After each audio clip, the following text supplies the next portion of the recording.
What is up, guys? E-Bike Scott here. So it's October 6th and it's beautiful out. It was like 80 degrees and sunny today. We're having like a heat wave for the last couple of weekends. So I'm gonna get out on the Talaria MX4. As you guys know, I bought a KLX 300 recently. It's a 2023 and I've already put over 700 miles on this with my brother. He's got a Honda CRF 250 Rally Edition. And now I got the KLX, so we've been ripping it up and hitting lots of trails, going on long adventure rides.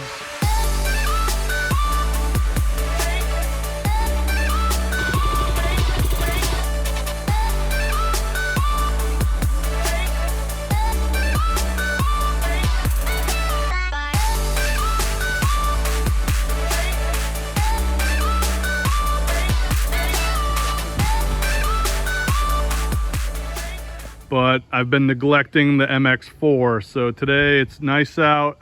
I don't have a lot of time, probably an hour before it gets dark out. So I'm gonna hit up the trails on the MX4, do a little riding. But the KLX 300 is pretty tall. So I'm 6'3" and I can just flat foot it. So it's a lot taller than lots of dual sport bikes. It's on the higher end on seat height. So the Talaria compared to the KLX 300 is kind of like a little toy. If I get down at seat height, you can see the 300 is like 6 inches taller than that thing. So I'm gonna pop my headphones in and go for a little ride for about an hour and get a little discharge on the MX4 battery. Let's see how it goes.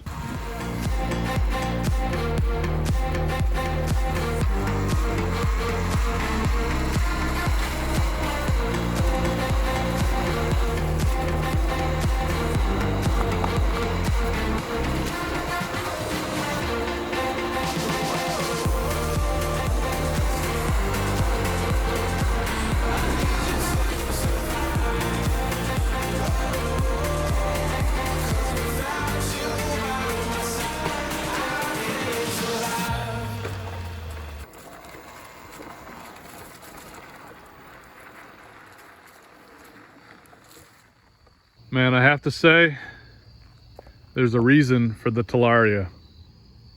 I haven't rode the bike in a while. I picked up a KLX 300 dual sport, and it's a big bike. You know, for a dual sport, it's a big bike. And I was like, oh, you know, I haven't rode the Talaria MX4 in a while. You know, maybe I don't need it anymore. Just kind of getting used to riding the KLX everywhere.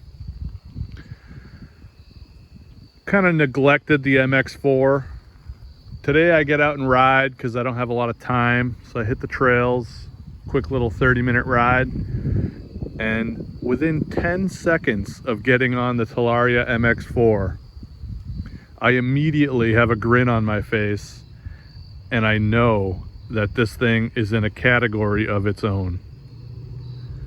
It's nothing like a dual sport. It's nothing like a KLX 300 or a KLR 650 or a CRF 250 or any of those bikes.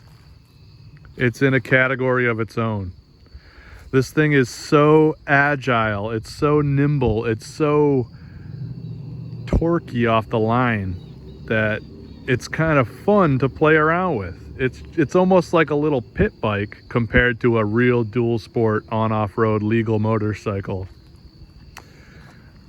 I only put about 10 miles on it getting out to the trails here in Connecticut. We're at the reservoir where we always come to, but I'm here alone today. But man, is this thing fun. I was like, oh, maybe I'll sell the MX4. I have a dual sport. I don't need it anymore. No, this thing is staying in the fleet. This thing is awesome. I must say though, I've been neglecting the battery. It was at pretty much 100%, and within like a minute or two of riding, I feel like it dropped down to 80%. So I haven't rode the thing in like about a month, and the battery is taking a little bit of a hit.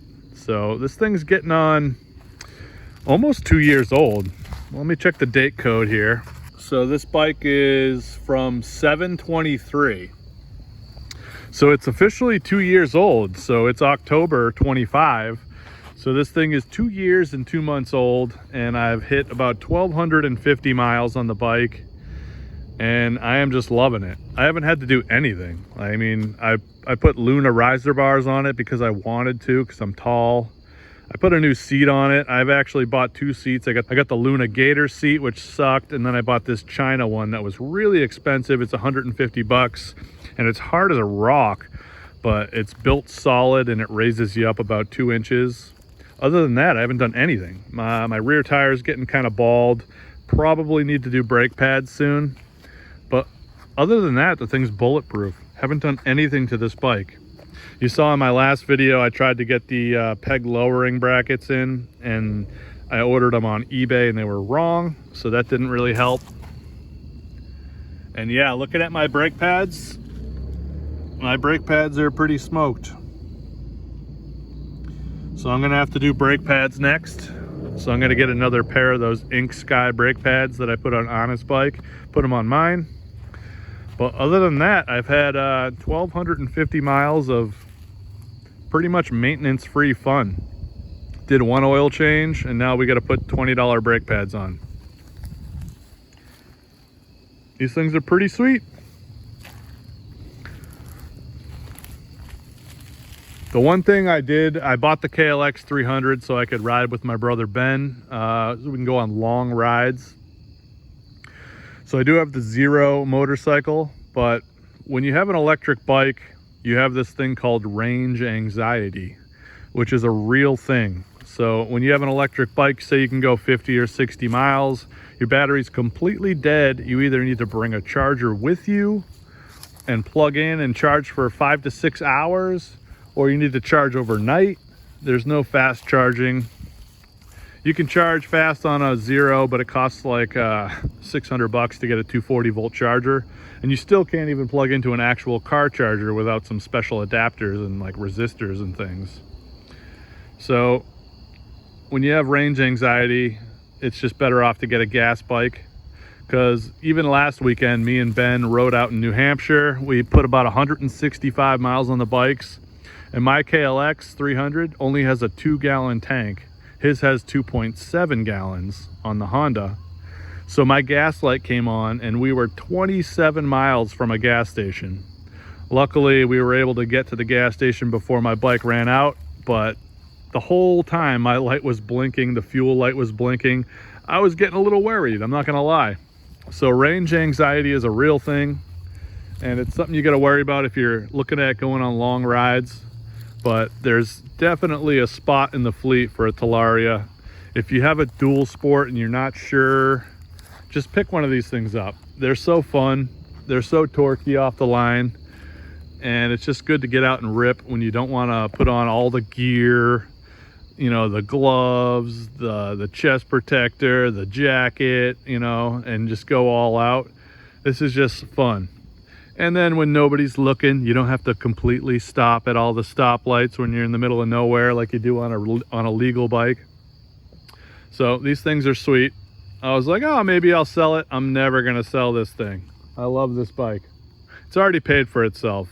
What it was like 4,500 bucks, and putting 1,250 miles on it, and that's nothing. That's enough ranting.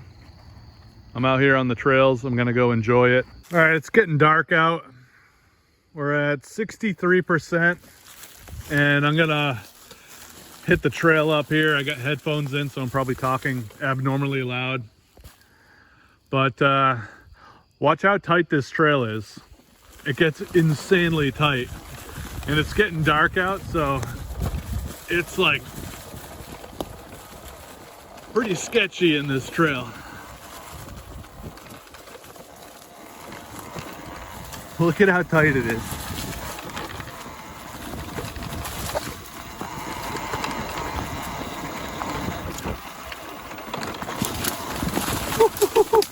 Oh my god, that shit is fun. Oh my god.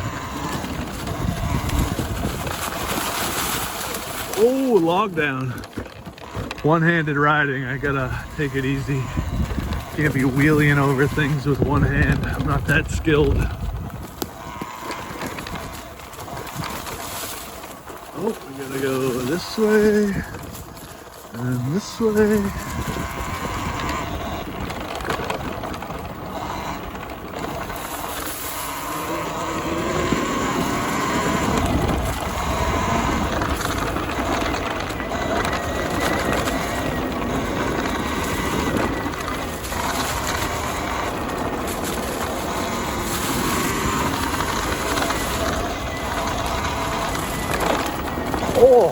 stick just hit me right in the face. This shit was at a 8. We like to. This shit was at a 8. We like to make it 10.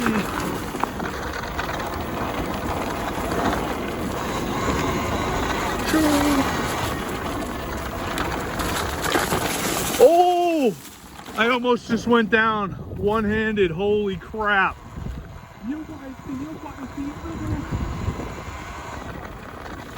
Wow. That was sketchy, boys. Here comes the mud right here.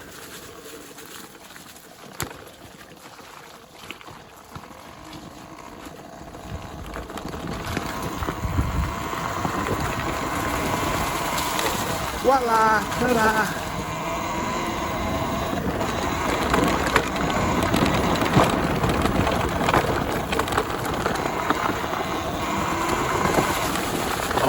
That trail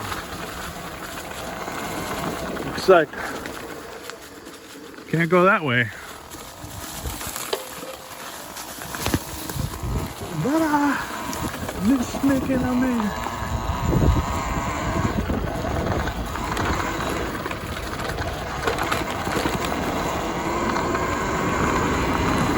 Okay, this is just alright.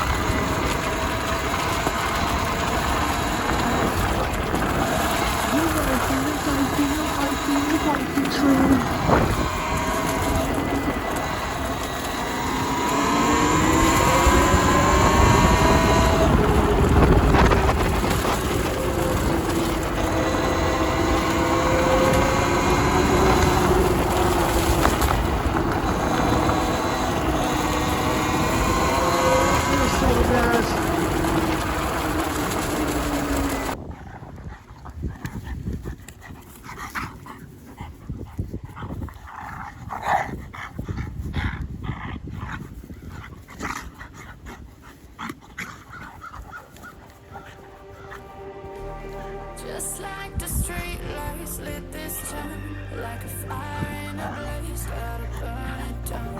Can't be afraid to live this out. We've got this far, don't know how. I see danger in your eyes. They know we'll E-bike ride is done and it's getting dark out, so we lit a fire and we're gonna cook some chicken on the fire for dinner tonight. There's a ball game going on right over here at the ball field. And I'm just gonna listen to some jams and cook some dinner. Have a good night, guys. Thanks for coming along on the ride with me today, and see you on the next one.